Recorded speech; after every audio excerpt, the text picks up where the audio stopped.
ஓம் நம சிவாய். நம்ம சிவலீலார்ணவத்தில் 4 ஸ்லோகத்தில் நிறுத்தினோம்.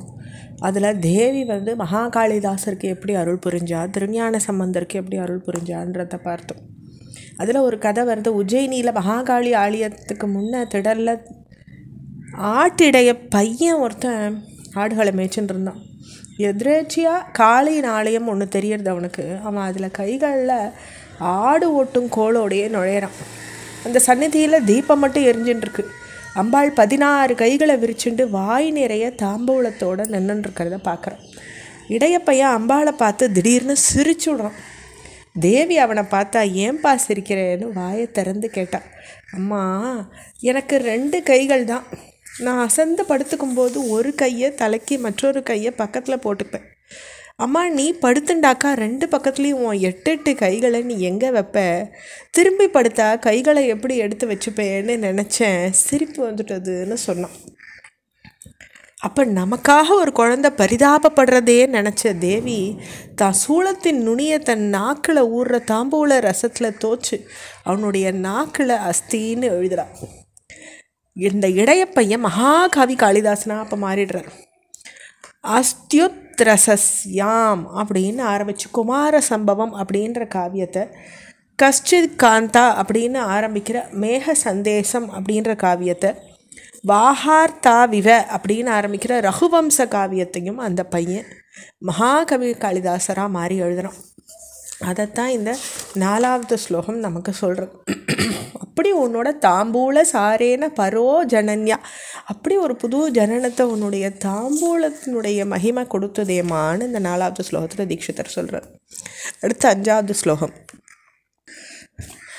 அர்த்தே தனோ ரத்ரி சுதா மயோஸ்மீதி அஹம் யுனா கிம் பலமாதியூனா கீர்வாண யோகீந்திரம் உபாஸ்மஹே தம் சர்வாத்மனா சைல சுதாத்மகோயஹ.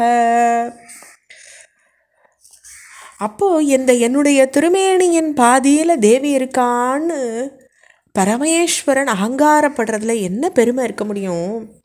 என் குருநாதரான கீர்வாண யோகேந்திரன் உபாஸ்மகேங்கிறார். அப்போ கீர்வாண யோகேந்திரர் முழுமையான தேவி ஸ்வரூபம் தானே, நான் அவரை வணங்கிக்கிறேன்னு தீட்சிதர் சொல்கிறாரு இந்த 5வது ஸ்லோகத்தில். அடுத்த 6வது ஸ்லோகம். காலே ந சம்பூ கில தாவதாபி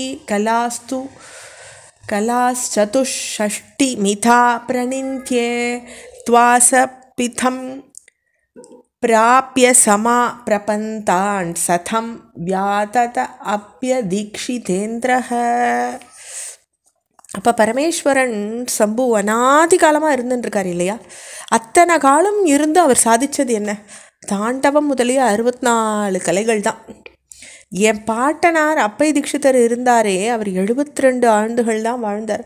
அதுக்குள்ளே 100 பிரபந்தங்கள் எழுதிட்டாரே, நான் அவரை வணங்குறேன். நீலகண்ட தீட்சிதர் தன்னுடைய பாட்டனாரை இந்த ஸ்லோகத்தில் ரொம்ப ஒஸ்திக்கிறார். அடுத்து 7வது பாடலை பார்க்கலாம். அநாஹதோத்பூதம் அபாஸ்தபேதம் ஆத்யம் சிவஸ்யோபி யக்ஷிம் விதாத்துஹு நாதாபிதம் பாரகமத்வனாம் தமத் அனுத்தரம் ஜோதிரனுஸ்மராமஹ. அப்போ சமஸ்கிருதத்தில் இலக்கியங்களை வாங்மயம் அப்படின்ற தெய்வீக பெயரிட்டு அழைக்கிறது வழக்கம். நல்ல இலக்கியங்கள் அது எப்படி உண்டாகி வளர்ந்ததுன்னு ரசமாக வர்ணிக்கிறார் கவி. பிரம்மம் முதலிய பிரபஞ்ச லீலைகளை செய்ய நினைக்கிறது. அதுவே மௌனப்பொருளின் முதல் சங்கல்பமாக இருக்குது. எதனாலேயும் அடிபடாத ஓசை அங்கே எழும்புறது. உலகத்தில் எந்த ஒரு ஓசையும் ஒன்றுக்கு ஒன்று மோதாமல் எழும்பாது இல்லையா? அப்போ மௌனப்பொரும்பொருள் எழுப்பிய முதல் ஓசை அடிபடாமல் இருக்கிறத பார்க்க முடிஞ்சது. அதுதான் பிரணவம், ஓம்காரம். அதுபோல் வேறு ஒரு ஓசை எங்கேயும் கிடையாது. அது இருந்தால் தானே அதுக்கு ஒப்புவோமே சொல்ல முடியும். பிரபஞ்ச லீலையை செய்ய முனைஞ்ச பரம்பொருள் முதல் ஓசை அது. சாதாரணமாக கட்டைகளோடு தட்டினா ஓசை எழும்போம், அது அந்த கணமே மறைஞ்சிரும். ஆனால் வெங்கல சேமங்கலத்தில் குழவியினால் தட்டினா ஓசை எழும்போம், அது உடனே மறையாது, தொடர்ந்து அலையலையாக கேட்கும். இப்படி தொடர்ற ஓசைக்கு பேர் தான் நாதம். பரம்பொருளில் வெளிப்பட்ட ஓசை உடனும் மறையலை, தொடர்ந்து அலையலையாக ஒழிச்சுட்டே இருந்தது. கை விரல்கள்னால கண், காது, மூக்கு, வாயின்னு மூடிண்டா இதயத்தின் தொடர் நாதம் கேட்கும். அது காதுனால கேட்கப்படுறதில்ல, ஆத்மாவினால் உணரப்படுறது. பல யோக சாதனைகளுக்கெல்லாம் அப்பால் எட்டி நிற்கிறது அந்த நாதம். அது பரமாத்ம ஜோதி ஸ்வரூபம். அதை உபாசிப்போன்னு இந்த ஸ்லோகத்தில் அந்த நாதத்தை பற்றி சொல்கிறார் தீட்சிதர். தொடர்ச்சி நம்ம அடுத்த பகுதியில் பார்க்கலாம். ஓம் ஸ்ரீ குருப்யோ நமஹ.